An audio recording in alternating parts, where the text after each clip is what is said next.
no dia 28 de dezembro de 2006, no último mês do governo Rosinha, os bandidos, numa ação orquestrada em Bangu. É interessante essa mudança de diálogo, porque agora eu entro do mundo da metafísica e vou para o mundo da segurança pública, que foi uma coisa que eu não tenho palavras para expressar o que aconteceu comigo. Porque eu saí do mundo dessas questões para o universo que eu não conhecia. Apesar de filho de policial, eu não sabia, Reinaldo, a diferença entre polícia civil e polícia militar. Sim. Então, no dia 28, os bandidos meteram terror no Rio de Janeiro. Mataram 19 pessoas e 8 foram queimadas vivas dentro de um ônibus que vinha do Espírito Santo, passava pelo Rio e indo para São Paulo. Eu enlouqueci. Falei, chega! Não dá mais. É vergonhoso ninguém fazer nada. Ninguém lutar contra isso. E não é possível que o meu cristianismo se silencie diante dessas mortes. Alguma coisa tem que ser feita. Aí passou pela minha cabeça pegar uma pilha de pneu, jogar na Rio Branco, meter fogo em tudo. Passou isso pela minha cabeça. Mas eu pensei, mas eu sou cristão. Eu vou estar edificando com uma das mãos e destruindo com a outra. Em razão daquele contato com os cemitérios, eu falei, eu vou montar um cemitério em frente ao Copacabana Palace. Liguei para o Instituto de Segurança Pública e perguntei para Ana Paula Miranda, que era presidente. Ana Paula, se eu disser, uma manifestação que eu vou organizar, que nesses 2 primeiros anos de 2007, 700 pessoas foram assassinadas no Rio de Janeiro, eu estarei superestimando. Ela falou, não pode dizer que você não vai estar superestimando. Eu não queria superestimar. Depois eu fui saber que eram 1.300. Mas ela me passou 700 e tal. Aí fui de madrugada para o Copacabana Palace. Com os amigos. E botamos as cruzes perfiladas, que nem aquelas da Normandia. Só pintamos de preto por causa da areia branca. Gente, eu que não tinha conexão com nenhuma emissora, não conhecia ninguém, nunca parei para conversar com os donos das grandes emissoras e tal. Todos os meios de comunicação estavam presentes. Todas as emissoras, todos os jornais, as agências internacionais de notícias. Foi a abertura do Jornal Nacional naquele sábado. A notícia se espalhou pelo Brasil, foi para o mundo. E desde então, eu estou caminhando para 20 anos, que todos os meios de comunicação cobrem tudo que a gente faz.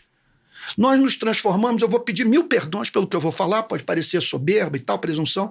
Nós nos tornamos um fenômeno de mídia espontânea. Era Le Figaro, New York Times, BBC, CNN. Às vezes dava capa da Folha, do Estadão e do Globo. E eu não tinha esquema nenhum. E a imprensa me identificou como um militante e especialista em segurança pública, que eu não era. Aí o que eu fiz? Fui para a redação do Globo, onde havia um especialista em segurança pública, o Jorge Antônio Barros, um excelente jornalista, e ele foi me mostrando o caminho das pedras. Fui me envolver com os movimentos sociais, fui para a academia, conheci acadêmicos brilhantes, especialistas em segurança pública. Sou especialmente grato ao Inácio Cano. Foi fundamental no meu entendimento. Mas faltava o batismo de fogo. O português mais brasileiro. Não, ele é espanhol. É espanhol. Espanhol. Português não, espanhol, desculpa. Espanhol. Brilhante. Está voltando para o Brasil agora em março. Teve a Jaqueline Muniz, que é uma pessoa também brilhante. A própria Ana Paula Miranda, o coronel Antônio Carlos Carvalho Blanco, o coronel Biratã, que foi comandante-geral da Polícia Militar, me ajudou muito. E eles foram me pegando pela mão e percebendo minha ingenuidade e contudo, me permita dizer... meu Deus, será que eu posso dizer isso? Pureza de alma. Não sei, eu não tinha propósito. Só um parênteses, o Rio de Paz não existia ainda. Não. O que aconteceu... O Rio de Paz é a ONG que faz o trabalho. Mas aí veio o batismo de fogo. Aí eu fazendo as manifestações e falando o seguinte, calma aí. Teve um dia que eu estava orando, eu falei, caiu dos céus nas minhas mãos um privilégio raro. Agora eu posso falar com milhões. E de graça. E sem contato, sem esquema, sem nada. Eu vou dar voz pro pobre.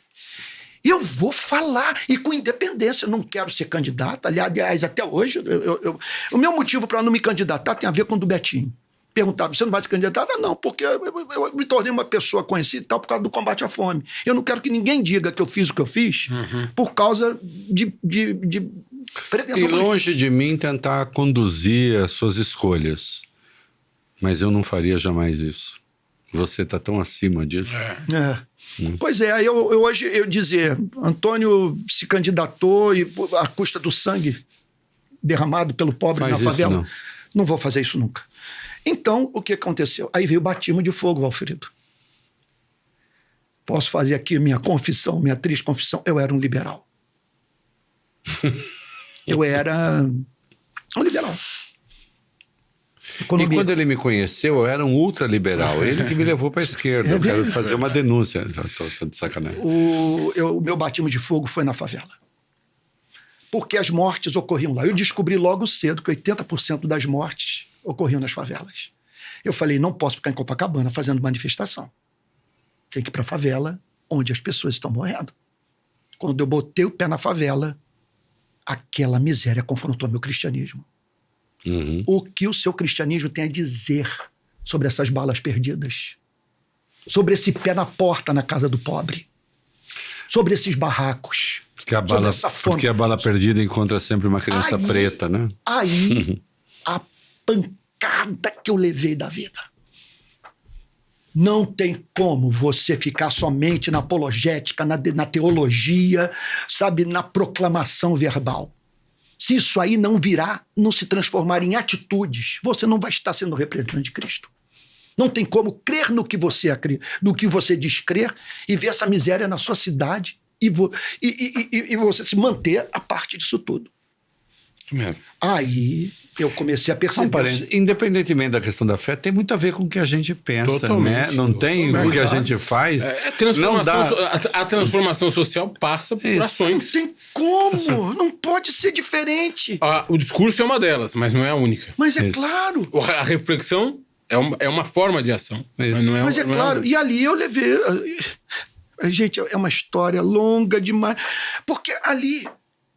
Olha como que o meu liberalismo caiu. Eu vi uma miséria que me convenceu do fato de que aquela gente não vai sair daquele estado de petição de miséria sem o Estado. É isso mesmo. Zero chance. Sensacional. Para um pouquinho. Aquela gente não vai sair daquela condição sem o Estado. Zero chance. Porque os liberaloides, não parece o Ciro, né? Os liberalóides acham, as condições não saem. Ponto final. E uma das maneiras de acabar com o Estado é a infiltração de idiotas na política. Sem dúvida alguma. E lá eu me desesperava pelo Estado. Por exemplo, aí eu criei a ONG. E levando comida. Que ano começou a ONG? 2007. Isso, quando a imprensa começou a cobrir tudo, eu era chamado para tudo que é espécie de entrevista, em tudo, entrevista ao vivo, sem ter formação em direito. E como a minha vida era toda voltada para a metafísica, eu não tinha uma radiografia do Estado, era o que mais me desesperava, eu não conhecia as instituições, Valfrido.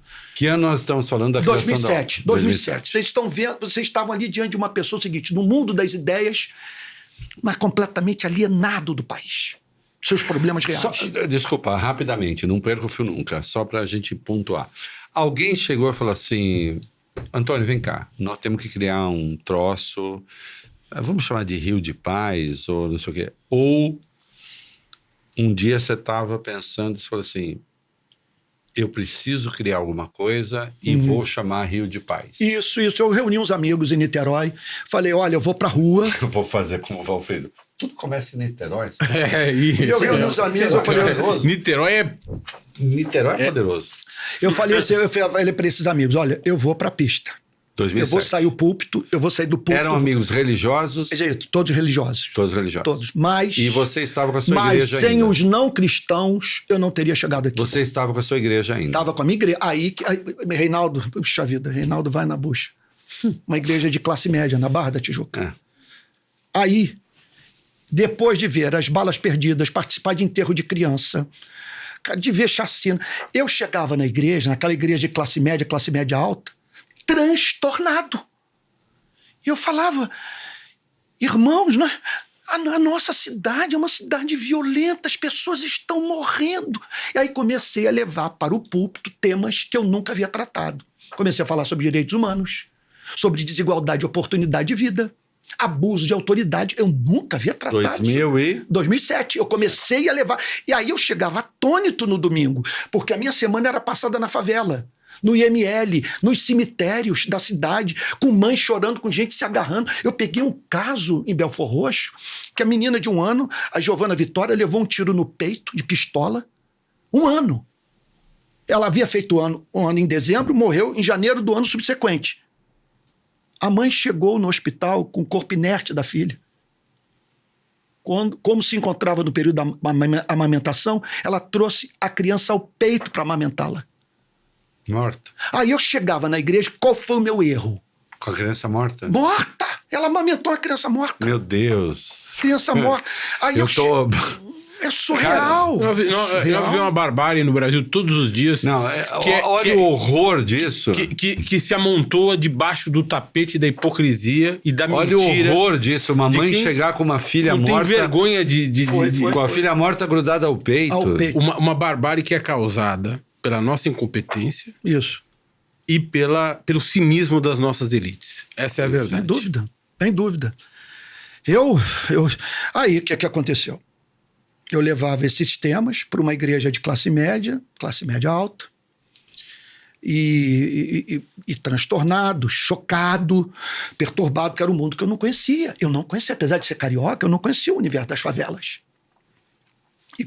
E as pessoas, por me identificarem como pastor, como militante, começavam a se abrir comigo, inclusive os policiais.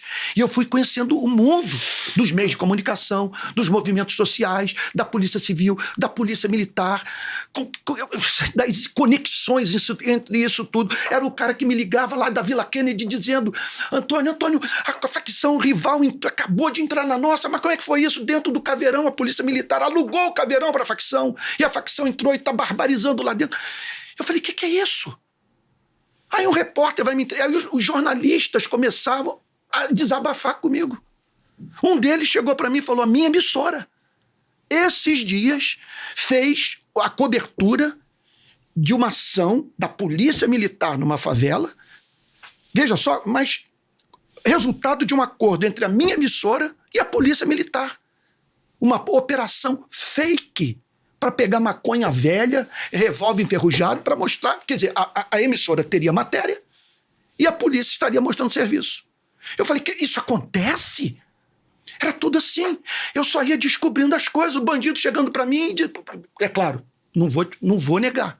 Impossível trabalhar em favela sem ter contato com bandido. Claro. Tá, o bandido chegar para mim, amanhã vai ter operação. Que isso? Como é que você sabe? Não, os caras já bateram pra gente. Sabe, uma regra... Vale dizer, o bandido rigorosamente nem era ele, né? O bandido era quem bateu a mensagem para ele. Aí, vamos voltar. Porque era o bandido do Estado, né? É verdade, o bandido de fato. É o bandido sob concessão criminosa do Estado. Isso, exatamente. Isso mesmo. Não é? Porque... Claro. Aí, o Estado autorizando ele a fazer. E eu comecei a levar esses assuntos para a minha igreja e para as redes sociais. Quando eu comecei a falar sobre desigualdade e oportunidade de vida, sobre a necessidade de um Estado forte, suficientemente forte para socorrer essa gente. Porque teve o dia, Reinaldo, que houve uma forte enchente. E benévolo. É claro, houve uma enchente numa favela.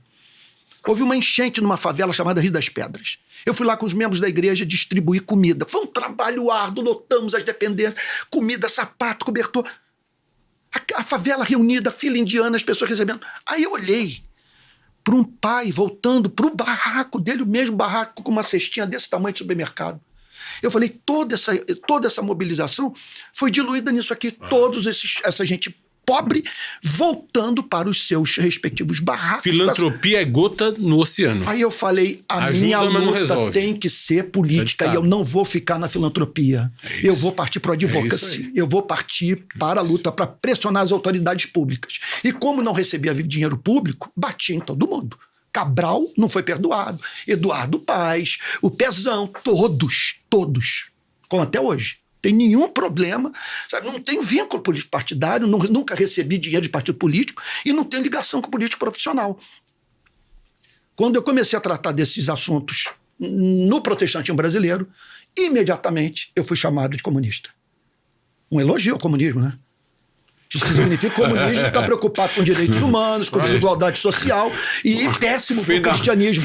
Exatamente. Que estou dizendo? Finalmente o comunismo mereceu esse tratamento. Isso foi em que ano? Foi a partir eu comecei a sentir a pressão 2007, não, foi a partir de 2007 mesmo, 2008, mas ela foi ganhando corpo. Foi ganhando corpo.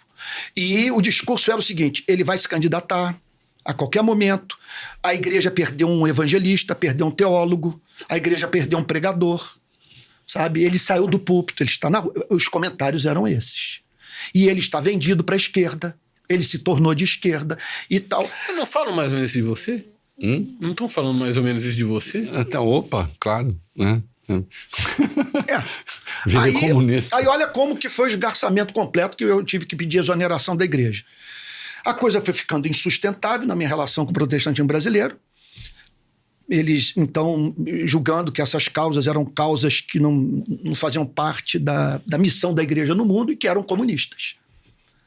Mas o caldo entornou na ascensão do bolsonarismo. Quando eu vi... Não me diga, mas olha, mas por que eu não estou surpreso? Agora eu vou precisar de equilíbrio aqui, porque vira catarse. Quando eu falo sobre isso, vira catarse. Eu falo em voz alta, minha mão treme. Tem uma amiga que falou, quando sempre que você fala sobre isso, suas mãos tremem. Tremem, literalmente. Trema. Porque você é humano. Pode falar em voz alta. Porque você é demasiadamente humano